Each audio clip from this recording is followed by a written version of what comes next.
दोस्तों मैं आज आपको शुड का तीसरा रूल सिखाने वाला हूँ। शुड के बाद में बी लगाएंगे और बी के बाद में हम कोई नाउन या एडजेक्टिव लगाएंगे।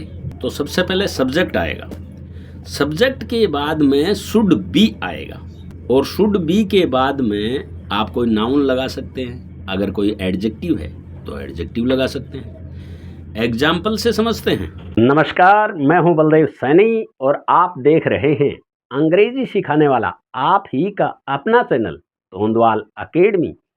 यहां आप अंग्रेजी पढ़ना, लिखना और बोलना सीख सकते हैं।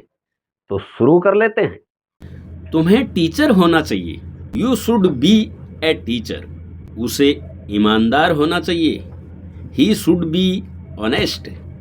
अब टीचर नाउन है और ऑनेस्ट एडजेक्टिव है। रेखा को इंजीनियर होना चाहिए। Rekha should B an engineer. तुम्हें डॉक्टर होना चाहिए। You should B A doctor. उसे चोर होना चाहिए। He should B a thief. किसी जगह पर होना चाहिए तब भी हम शुड का प्रयोग कर सकते हैं, जैसे घर पर, ऑफिस में, छत पर, रसोई में, स्कूल में। एग्जाम्पल से समझते हैं। दोस्तों आप बहुत लकी हैं क्योंकि आप इंग्लिश नॉलेज की वीडियो देख रहे हैं, इंग्लिश सीख रहे हैं। एक लाइक करना ज़रूरी है क्योंकि इंग्लिश नॉलेज को फैलाने के लिए एक लाइक की ज़रूरत है। उसे घर पर होना चाहिए। He should be at home. तुम्हें स्कूल में होना चाहिए। You should be in the school. Rahul को ऑफिस में होना चाहिए। Rahul should be in the office. Rekha को रसोई में होना चाहिए। Rekha should be in the kitchen. Neha को छत पर होना चाहिए। Neha should be on the roof. दोस्तों नेगेटिव सेंटेंस कैसे बनाएंगे? सबसे पहले सब्जेक्ट आएगा, सब्जेक्ट के बाद में शुड नोट आएगा। शुड नोट के बाद में बी लगा सकते हैं। उसके बाद में नाउन या कोई एडजेक्टिव है तो लगाएंगे। शुड नोट की जो शॉर्ट फॉर्म होती है शुडंट, हम शुड नोट की शॉर्ट फॉर्म शुडंट का प्रयोग करेंगे। तुम्हें चोर नहीं होना चाहिए। You shouldn't be a thief. उसे घर पर नहीं होना चाहिए। He shouldn't be at home. हमें ईमानदार नहीं होना चाहिए। We shouldn't be honest. बच्चों को छत पर नहीं होना चाहिए। Children shouldn't be on the roof.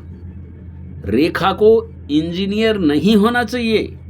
Rekha shouldn't be an engineer. अच्छा ये बताओ, वीडियो कैसा लग रहा है आपको? अच्छा लग रहा है?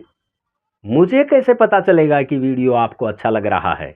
कमेंट में लिखो ना, अभी लिख दो, बाद में भूल जाओगे आप। दोस्तों इंटेरोगेटिव सेंटेंस कैसे बनेंगे?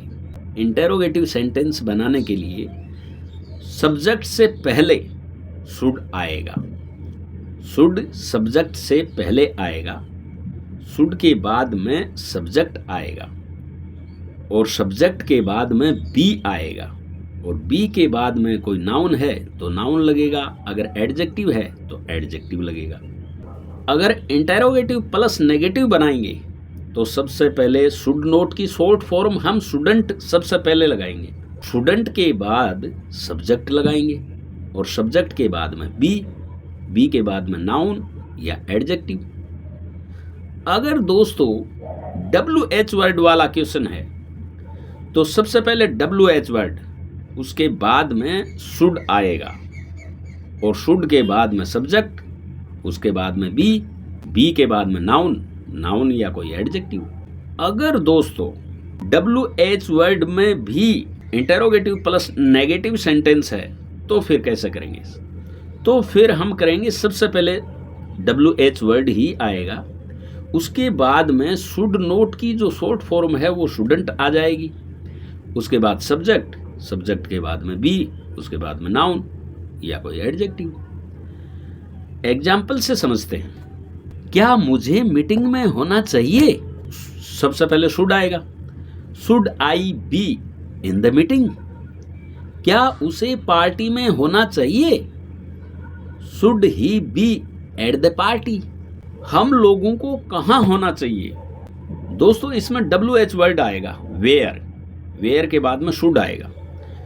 Where should we people be? बच्चों को स्कूल में क्यों नहीं होना चाहिए? इस सेंटेंस में WH वर्ड भी है और इंटेरोगेटिव प्लस नेगेटिव सेंटेंस है। सबसे पहले वाई आएगा। Why shouldn't children be in the school? बस इस वीडियो में इतना ही। मिलते हैं अगले वीडियो में। तब तक आप खुश रहिए, मुस्कुराते रहिए और कुछ ना कुछ नया सीखते रहिए।